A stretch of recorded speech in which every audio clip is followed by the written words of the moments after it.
Yeah, welcome back to Career Build Series, episode 152. So I think what we're going to do is I want to kind of leave the Arctic. And so I think what I'm going to do is head down towards the southern islands. So I think what I'm going to do is instead of just teleporting down there, I think I'm going to take the Cormorant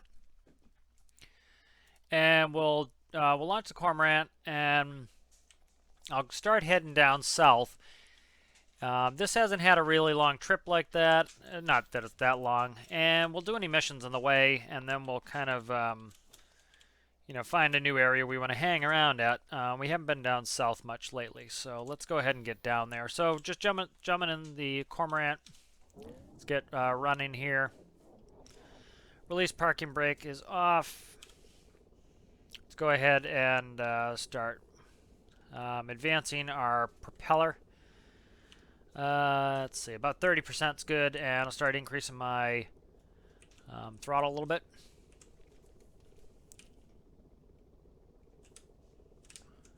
And let me see what is up with. Okay, so see right here, this was the issue is I can trim my throttle, which if my throttle has any trim in it, parking brakes on for sure.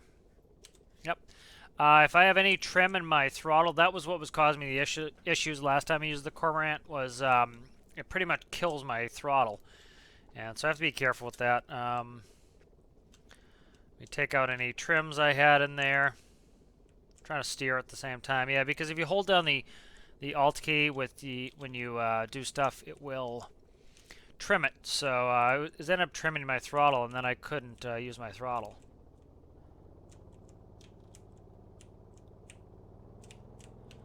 And this is me just flying like a dope here. I don't have flaps in, so that was part of the issue. Let's go ahead and raise the landing gear.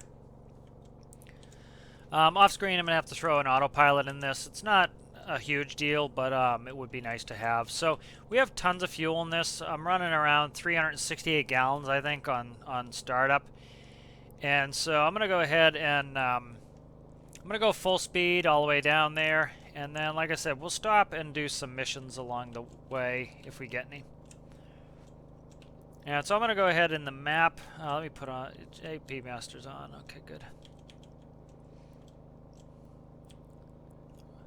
Okay, flaps could come out. That's why we're going slow and a little bit wallowy. Alright, let me just trim in a little bit here, and then we'll go to the map. Yeah, kind of focus on where I want to go. Let's go to home base. That's good, I think. Yeah, let's go to home base.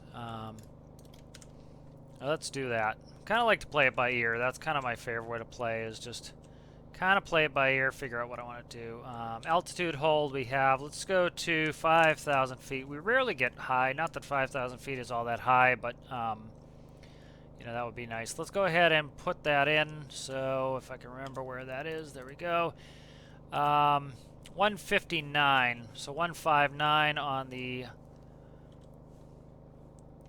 Where's my heading hold? There's. I don't have any of these set up. So I don't know why I'm typing in there. I don't have any autopilot.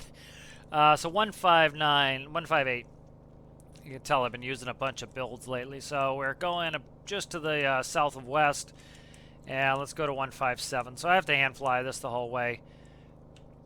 Isn't a big deal. We're going 170 knots. We'll be there in 13 minutes. So again, a lot of people think the map is big. Not that it's tiny, but if you look at the distances here, we're going from all the way up here in the Arctic all the way down here.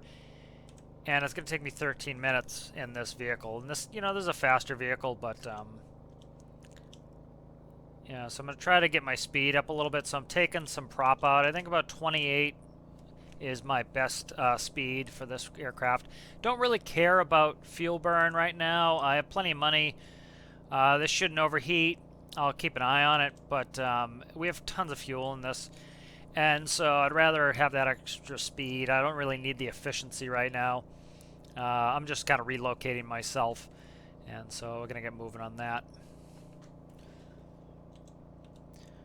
Alright, so I figure, we'll head back down to home base. I'll use the crane.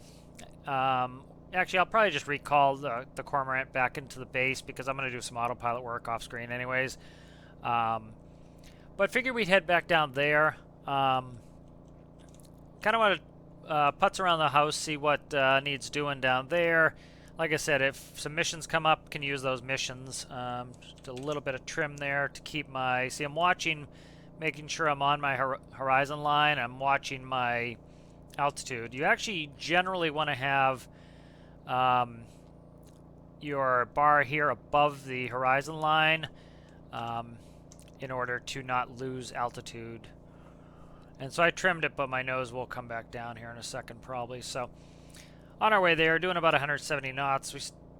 Time waypoint 35 minutes. That can't be right. 153. What's my heading? See, I'm way off on heading.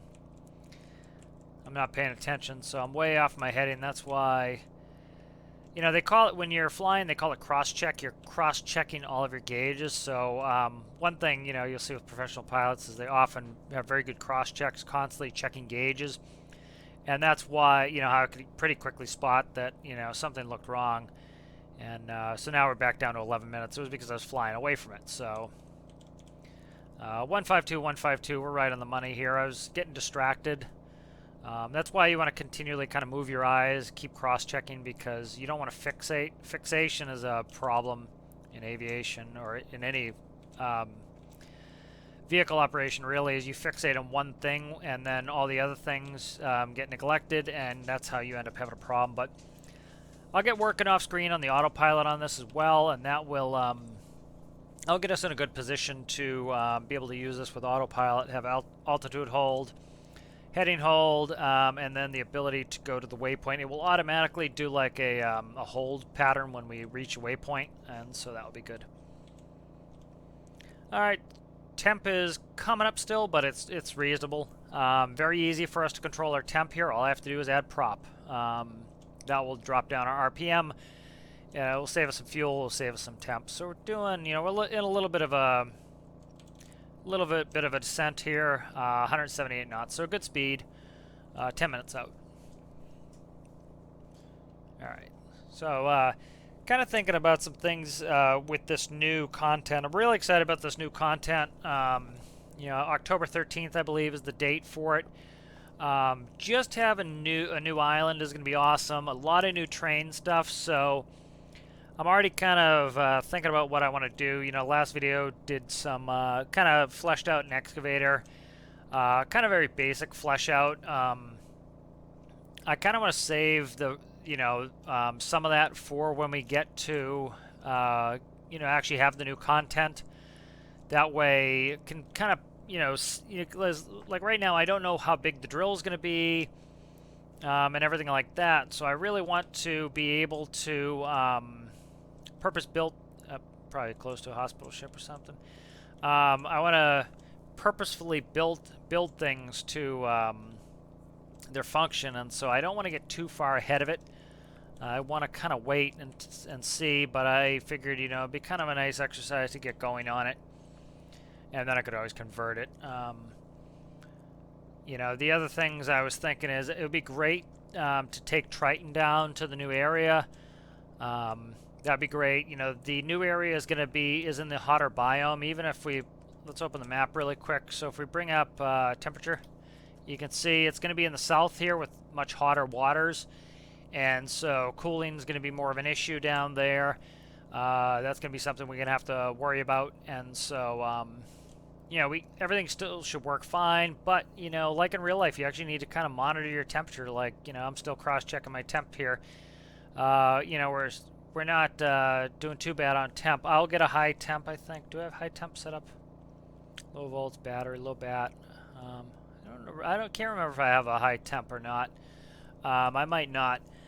But, you know, a lot of these things, you know, you can automate in so that it automatically reduces your thrust. I do that on ships because often, you know, I might, you know, especially with Triton, we're going to be leaving Triton on the Parasite craft, and I want to be able to have it automatically take care of itself. I don't want to have to, you know, come back and that's a smoldering, burning wreck on the bottom of the ocean. I want to be able to, you know, have it automatically reduce its throttle if it's creating too much heat.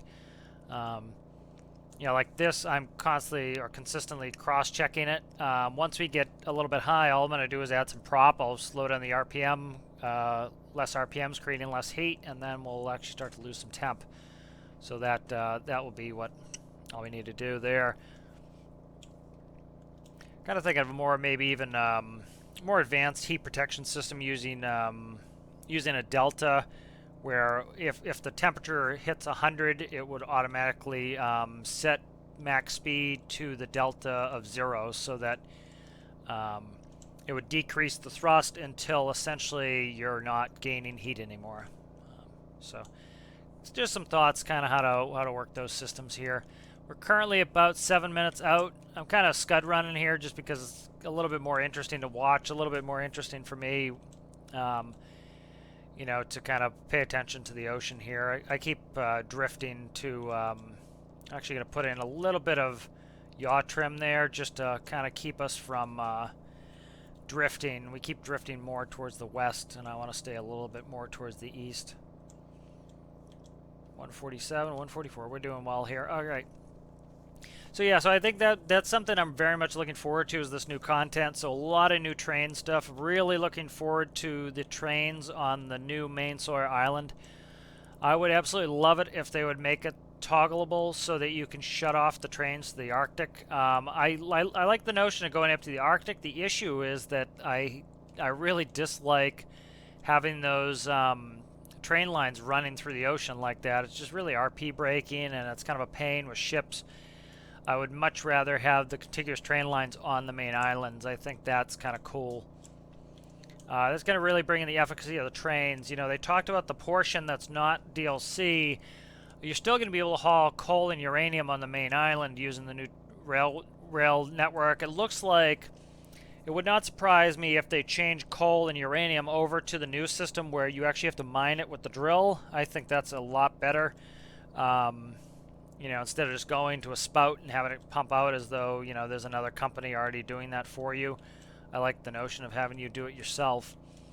It also gives you, you know, I know multiplayer kind of is having network issues, but you know, this could be one of the, you know, like for example, if I had people trying to do multiplayer with me on a tugboat, you know, it'd be probably pretty boring for them because all, you know, one person would be operating the tugboat, and then you have somebody go collect a line. Well, what would they do in real life? Well, they go sit in the cafeteria and eat something, or the cafeteria, in the galley and eat something, or they go and watch a movie or something. You know, they don't really need to do anything else. So you kind of have a lot of sitting around. Well, in game that can get kind of boring. Where, let me check across my temp. Temp still coming up. Okay, that's good. So you see, we've been flying for quite a while here at max RPM essentially, and we still have yet to reach 100 degrees. So I could probably drop this down a little bit. Once we get around maybe 90, 99, I'm gonna, you know, 120 is when we catch on fire. So I'll reduce our thrust just a hair, and you'll probably see that I don't have to lose much speed to actually get rid of temperature gain. But yeah, so that new area is going to be great. I'm really looking forward to taking Triton down to the new arid biome. It gives you another reason to kind of go on long excursions with ship. It really brings the efficacy of Triton, of having a ship that can carry a bunch of little vehicles, and go do some missions down there. You know, I might here in some of the career build series this week go down to the Ring of Fire. Haven't explored that area much, and we should get some missions pop up there. And so one of the reasons I haven't, you know, I was really kind of excited when that came out, but I haven't really touched much of it. And part of it was I really wanted Triton in to do that. And so, like, we should be able to load the submarine on Triton. We'll have all the parasite craft, so we should be able to go down there with Triton, lower the submarine, do some stuff down there, and then you know, if we get a rescue mission or something, launch one of our rescue vehicles to go do it. So that really allows us to kind of park in an area and do all the missions. And so that was kind of the point and the purpose of Triton. So we're starting to get to the point where you know, we have some cool locations, especially with this new DLC, that we can go take it. You know, I can't wait to get down to the arid biome and park Triton, and you know, and go work on that area. Plus, you know, you figure one of the reasons to make money in the game is to buy buy islands, buy new locations that you can operate out of, and so we're going to have that with this new area. And so looking forward to that. Looking forward to all the new animals, especially the farming mechanic. I'm very curious about how they're going to operate that, and so I'm really excited to see what that's gonna look like. All right, where are we at here? 2 minutes. 136. So I'm not sure if that's Diesel Island off to our left. Could be. I don't see Refinery Island. That could be the Diesel Island off my left. Oh, watch it. There we go. It's not Diesel Island. It's just, that's an island you can buy, but it's not Diesel Island. All right, so 135. Oh, not paying attention here. One of the reasons you don't want to scud around amongst just above the water. You know, when I was flight instructor, we used to fly right over the water, and it was kind of cool. And go look at whales and everything else, but especially if you're low to the water, you had to be careful. Alright, so 134, we're about just a minute and change off, about a minute and a little less than a minute and a half, about a minute left. So as you can see, I haven't checked my temp. Temp's over 102, so all I'm going to do here is I'm going to add some prop. Let's go up to about 36% prop. And as you can see, we lose temp. We've lost, a whopping 10 knots. So to keep the temperature under control in this, all I have to do is lose about 10 knots, and I'm under control on temp. So let's look at our RPM. So one way you can do an anti-fire system is you do a test, and you see what RPM causes you to lose temperature. And then you can do a numerical switch box with a clamp and say, okay, your new maximum is, 600 and 700 RPM, whatever it is.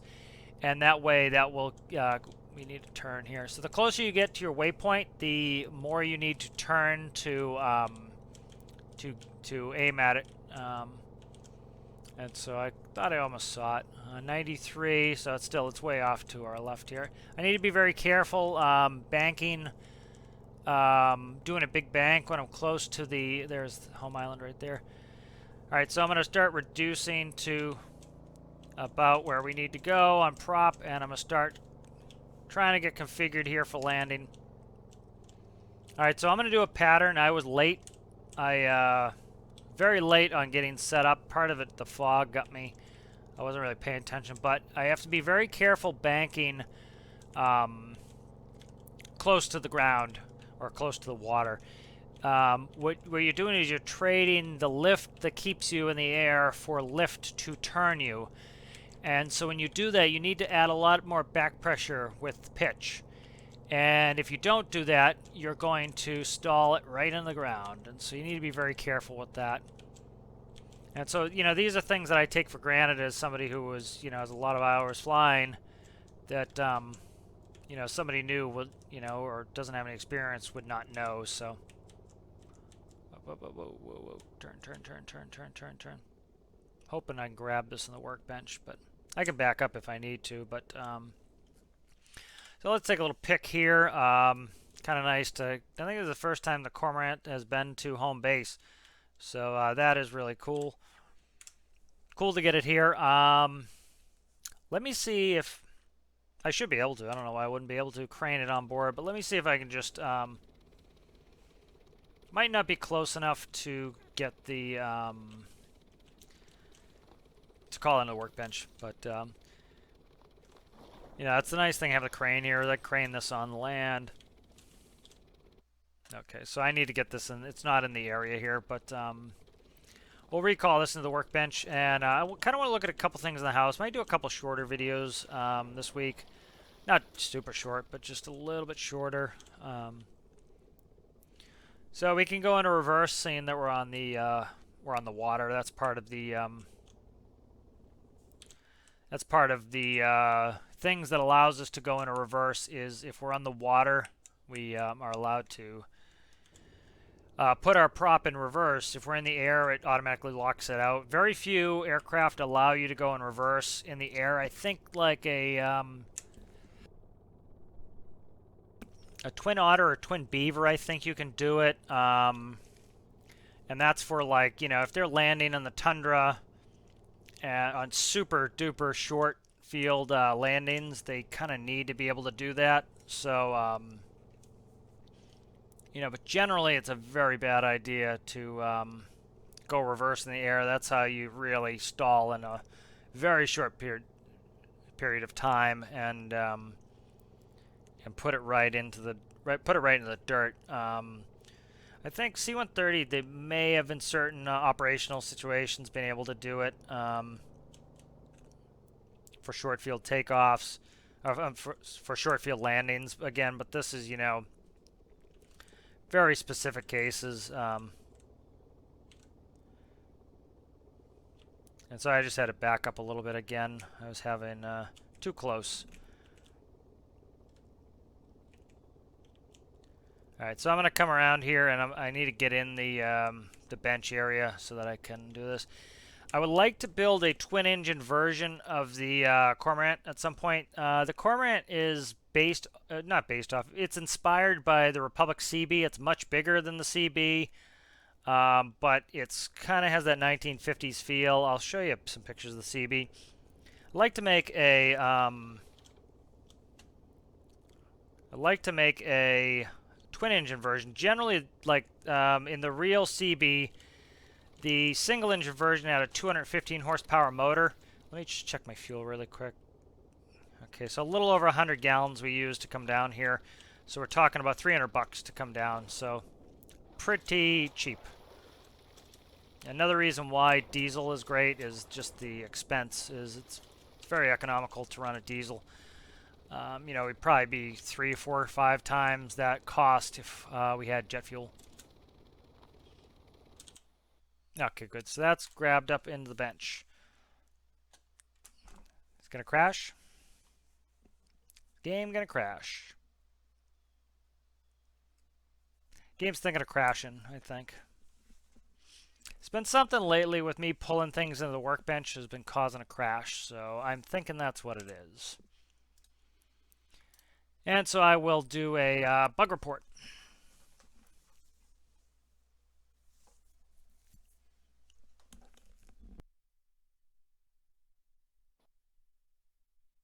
Yep, so we crashed out there. So, you know, one of the reasons I don't cut when I do this sort of stuff is I think it's important to kind of see the issues we have with this.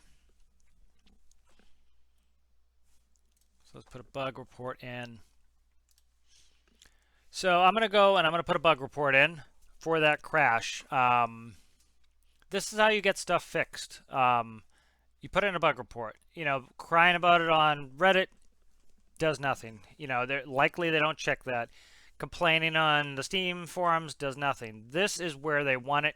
This is what they're going to check. I can go in here and I can click on people's things and I can support them.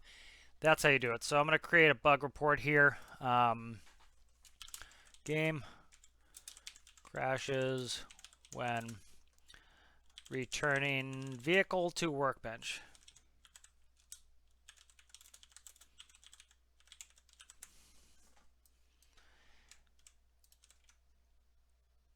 All right, very simple. We'll put so again, if you have this problem, go on there, click the star. That's why I did it, so you could see it. And then you can put your reply happens to me too, you know, and then that tells them what they need to work on. So let's go ahead and let's grab, what I'm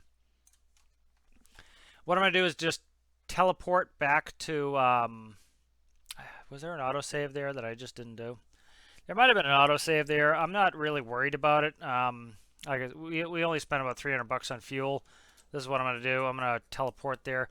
Again, I recommend, you know, if you get frustrated with some of the stuff, turn on creative menu. Because watch, fixed.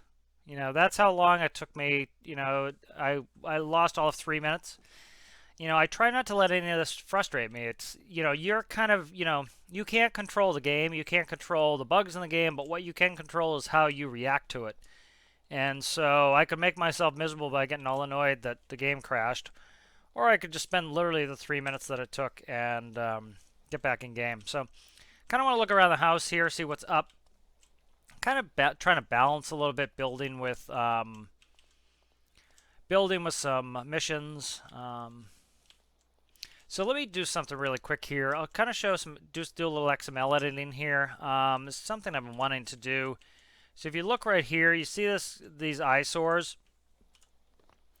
I had to put these in because I can't really fill them without it. So what I'm going to do is I'm going to fix this and get rid of these eyesores. So what I'm going to do here is I'll kind of show you some XML editing. And so I think that'll be something productive to do. So let's go ahead and let's save this right there. All right, and I'm going to grab this up. And actually, let me do this first. Yeah, let's do this first. Let me actually make sure this last save, this one is saved, because it would be terrible if I lost this. So where's 4? All right, so let's do some XML editing. This way you can kind of see that if you're not familiar with it. So what I'm going to do is I'm going to go on the workbench, and what I want to use is I want to use a wedge piece here. I'm just going to delete the other one here, and I'm going to save it. And what I'll name it is XML 2 wide wedge. All right, so XML 2 wide wedge. So I'm going to save that. All right, next thing I'm going to do is I'm going to bring up Struner, who's on Jersey's Discord. He made this. If you look, I'll put this in the description.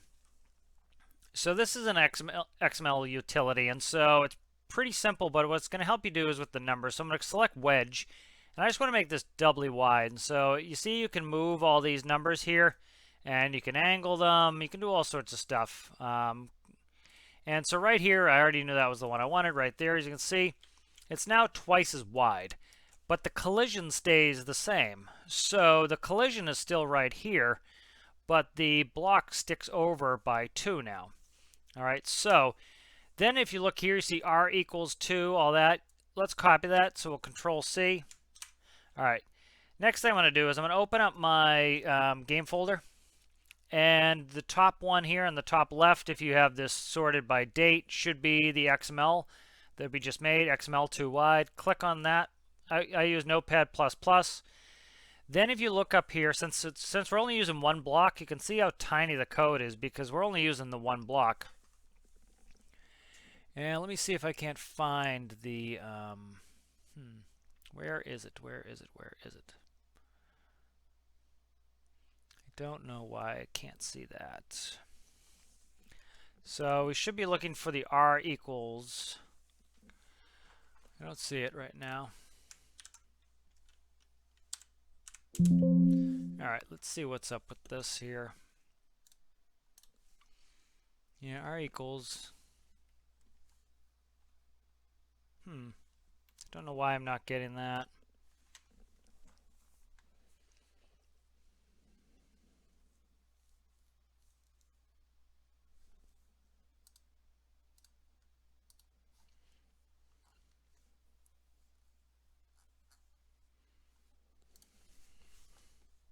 Let's see what's up, why I can't find that.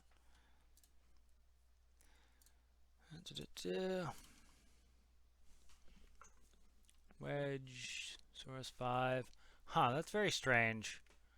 Let me open up some, let me save something else, see what's up, why I can't get this.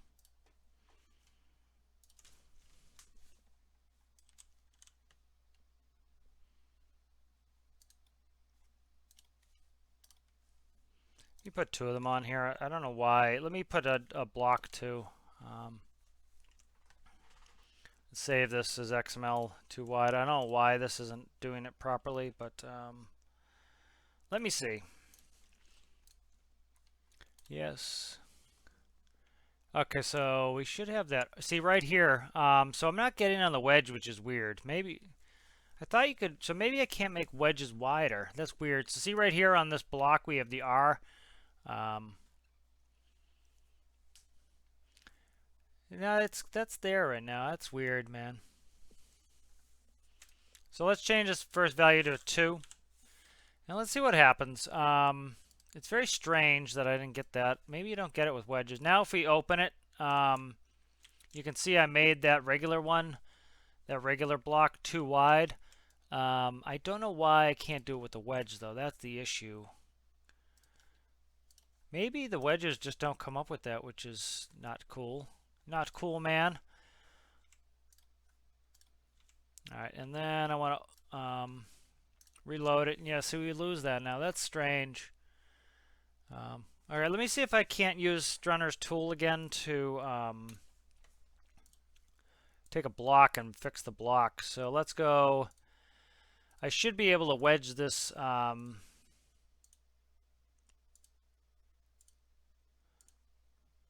Okay, so see, I can kind of wedge it this way,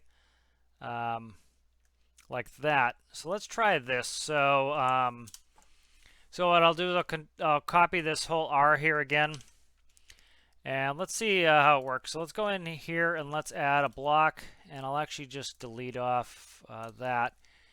We'll save this as XML wedge. So apparently the wedge, maybe you can't XML it. I'll have to ask some people who are a little bit more well versed in XML.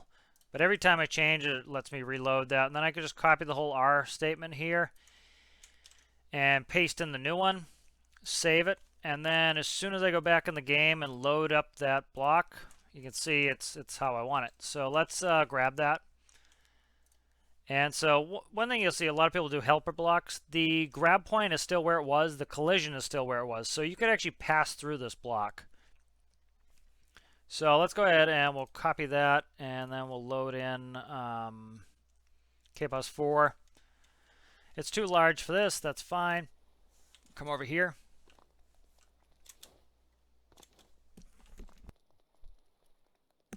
And we'll load KPOS 4 back in. And I'll see if I can't put that block somewhere here. And we'll see how this fits. I might have to play with it some more to get it to kind of fit, but I want to put this. Yeah, see, it's going to be wonky because it's not a. I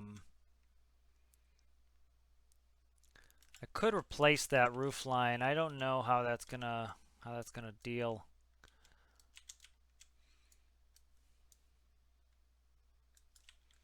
Yeah, that's disappointing that I can't change those. So let's play with some XML for a little bit and see why it's doing this nonsense.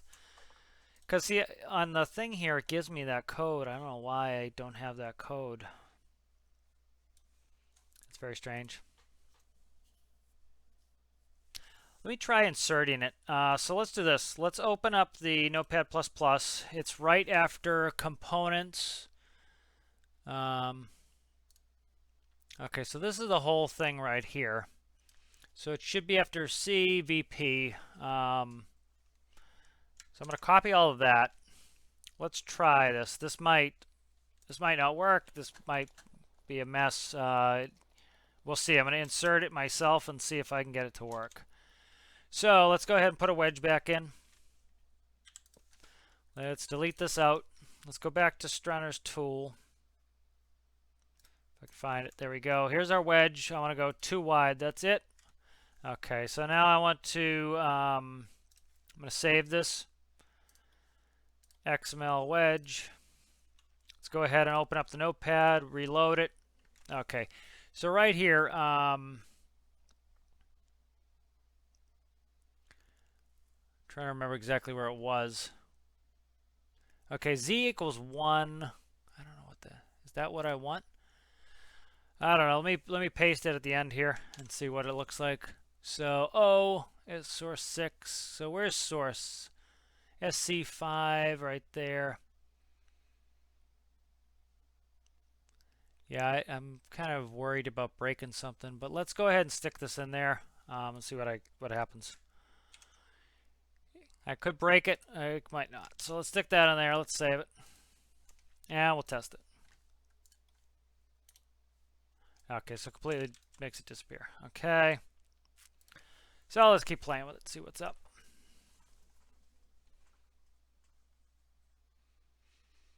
So I don't know why that does that. Let's go ahead and get rid of this. And then we'll test this. There we go. Okay, so I was able to do it, but it's now in the wrong orientation. So what I can do is, so that works now. I just need to change this. So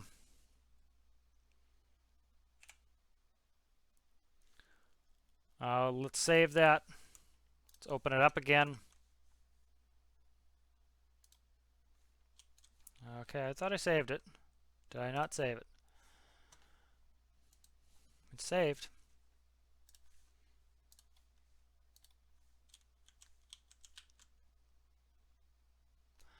All right, so I wonder why this isn't letting me do it.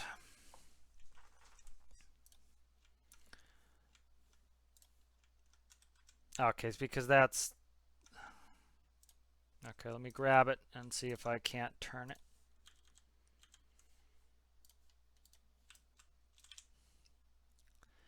All right, let's save this here, and then we'll open it back up.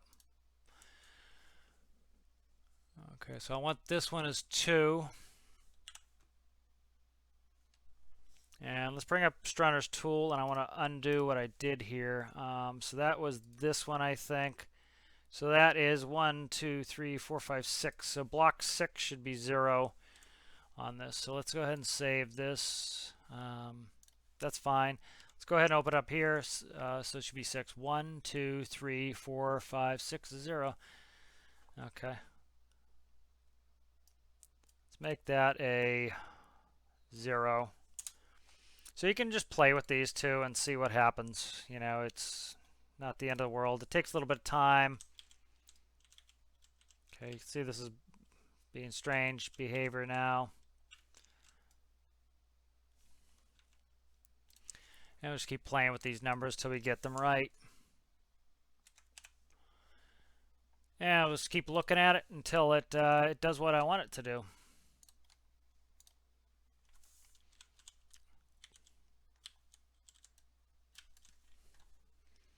So what I'll do is I'll keep changing these numbers.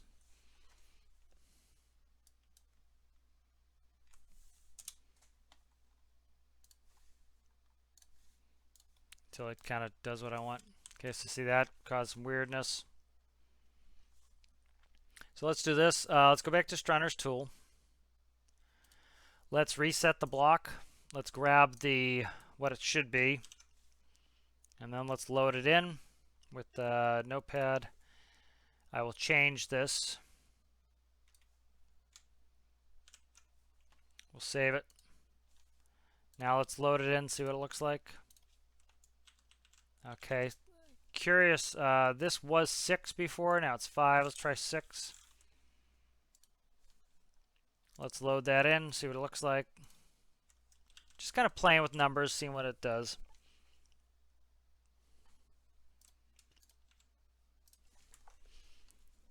Let's go ahead and let's put a 5. I'm just doing big numbers here so that I can see what axis it's moving. Okay, so 5 fixed it. 5 got it back sitting up pretty normal now. Okay, good. Now I need to change a different number to get it to turn. So let's try 2 here.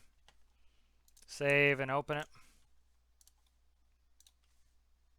Okay, so that's definitely not what we want. So we're just experimenting here. Let's make that 2. Save that. Open. So it's a little tedious, but definitely don't want that. I really need to find a dark mode for Notepad. It's way too bright. 2. And we're just going to keep doing this tedious business until we get it where I want it. Okay. And we need to remember this is static as a 1. So let's keep that as 1. Let's do 2 here. Actually, you know what? Let's change this to 2. I bet this is probably, it's one of these that are 1, I bet. Okay. So let's change that back to 1. And let's try this last one over here and then, okay. Let me count them. I need to make sure I didn't just screw up by adding one there. There was a That's 1, 2, 3, 4, 5, 6, 7, 8, 9. 9 total. 1, 2, 3, 4, 5, 6, 7, 8, 9. Okay, that's good. So let's save this. Let's bring it up, see what it does. All right, that's it's not quite what I wanted, but yeah, it's not doing what I want. This is really weird, man. I don't know why it's doing this. Let's do this. Delete this. Let's start over again.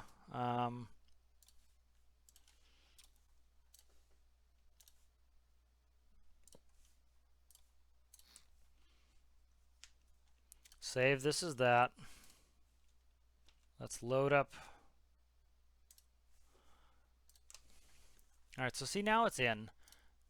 Let's make that a 2.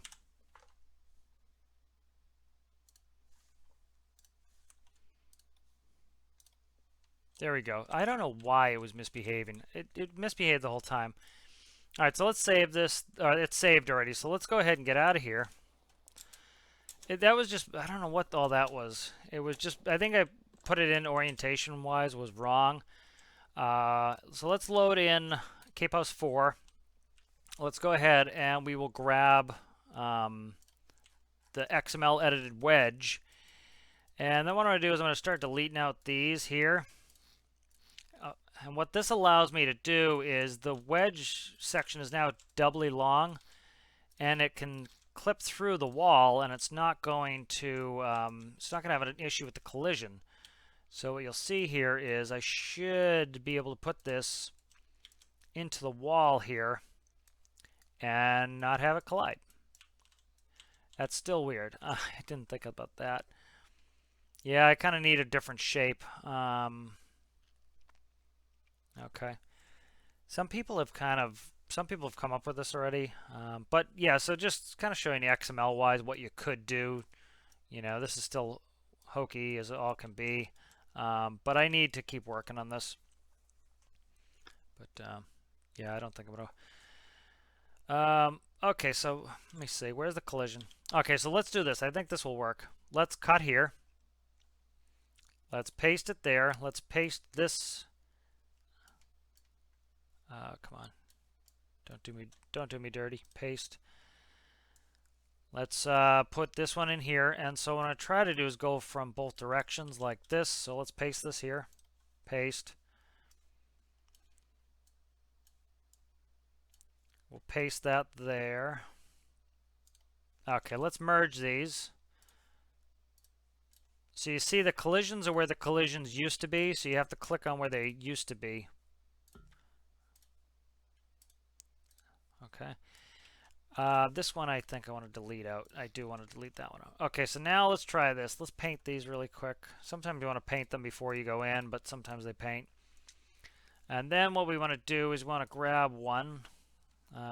Let's grab one that's already painted. That will make. Sometimes they're tough to grab because you know, you need to find their old collision. Let's see how that looks.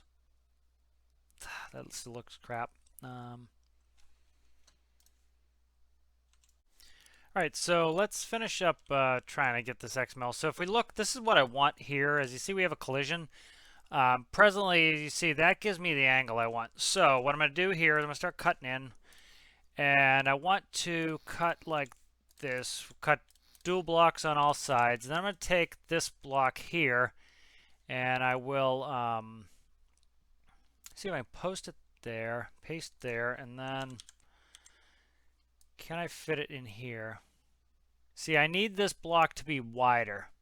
I need both these blocks to be wider. So let's go ahead and let's delete that out. Come on.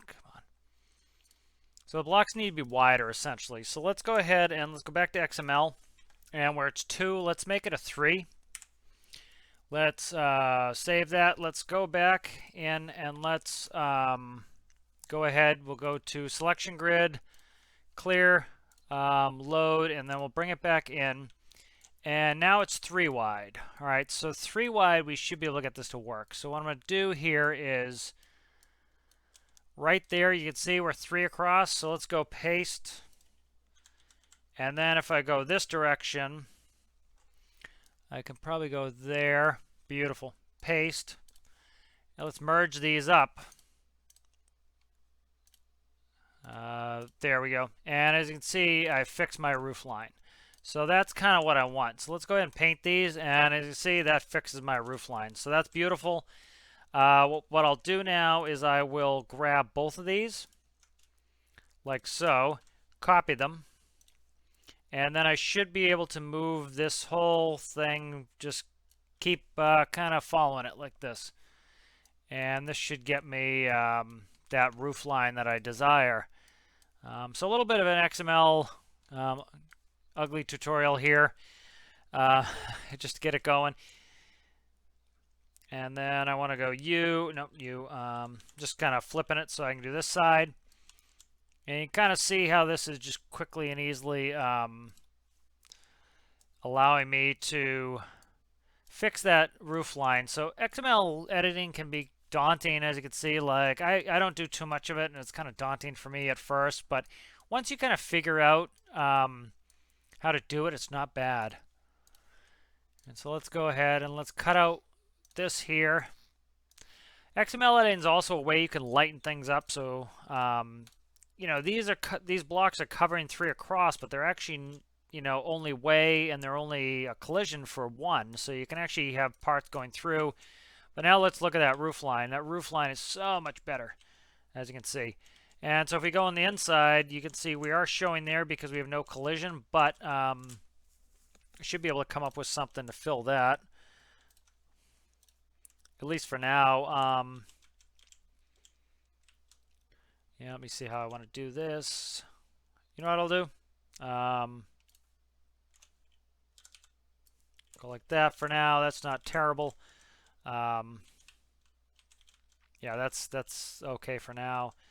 And then I can play with it later. But the main thing is I want to be able to, you know, have this look better outside. So what I'm going to do here is I'm going to grab my whole roof line, like so.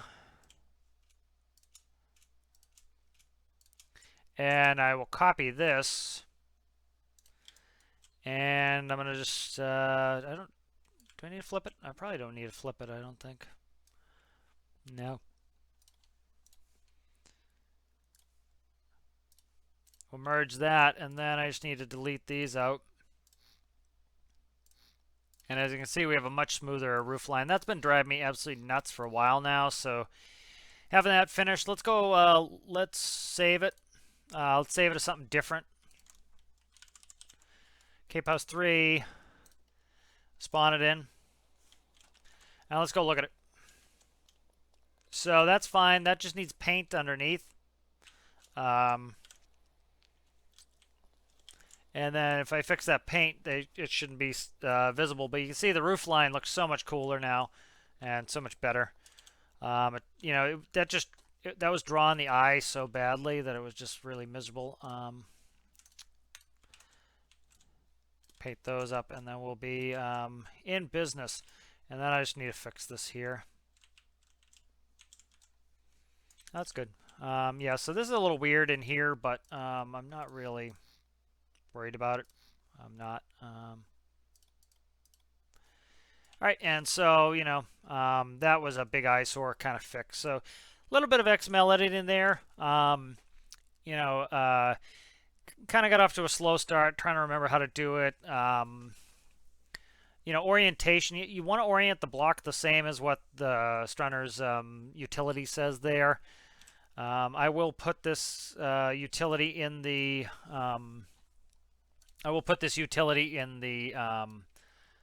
description so that if you want to use it, you can. But this is a pretty good way to do it. Like we ended up with, that's what our block looked like, was 3. So it's 3 0 0 0 1 0 0 0 1. And so you can really get, you know, extravagant with this stuff. You can do all sorts of angles and everything else, and this gives you a visual representation. Then you can copy that code and replace it. So I think that's good for this video.